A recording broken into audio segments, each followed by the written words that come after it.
జగన్మోహన్ రెడ్డి గారు ఎన్నికల్లో చెప్పడం జరిగింది, చంద్రబాబు నాయుడు 3 సార్లు ముఖ్యమంత్రి అయినా ఏ రోజు చెప్పిన వాగ్దానాన్ని నెరవేర్చలేదు, పిల్లలిచ్చిన మామనే వెన్నుపోటు పొడిచిన వాడు, జాగ్రత్తగా ఉండండి అని.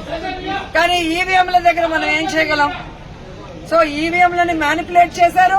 కొన్ని చోట్ల అమాయకమైన ప్రజలు, రైతులు, మహిళలు కూడా జగన్ గారే ఇచ్చినప్పుడు చంద్రబాబు నాయుడు, లోకేష్, పవన్ కళ్యాణ్ ఇస్తారేమో, పవన్ కళ్యాణ్ చెప్పిన మాటలు నమ్మి చాలా మంది ఓట్లు వేయడం కూడా జరిగింది. కానీ ఈ రోజు చూస్తే సూపర్ 6 చేస్తామన్న చంద్రబాబు నాయుడు సూపర్ 6 చేశాడా అని అడుగుతున్నాను. అన్నిటికీ వెన్నుపోటు పొడిచింది నిజం కాదా అని అడుగుతున్నా. ఈ రోజు తల్లికి వందనం ఇస్తానన్నాడు, కానీ ఇవ్వకుండా వెన్నుపోటు పొడిచాడు. రైతుకు అన్నదాత ఇస్తా అన్నాడు, ఇవ్వకుండా వెన్నుపోటు పొడిచాడు.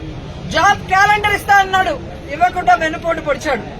ఉద్యోగం ఇస్తా ఇవ్వని వాళ్ళకి నిరుద్యోగ భృతి ఇస్తా అన్నాడు, ఇవ్వకుండా వెన్నుపోటు పొడిచాడు.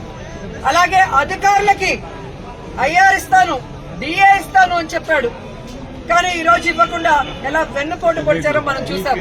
మహిళలకైతే ఉచిత బస్సు ఇస్తాను, పొద్దు నుంచి సాయంత్రం వరకు ఫ్రీగా తిరుక్కోవచ్చు అని చెప్పారు, కానీ ఇవ్వకుండా ఎలా వెన్నుపోటు పొడిచారో మీరందరూ కూడా కళ్ళారా చూశారు.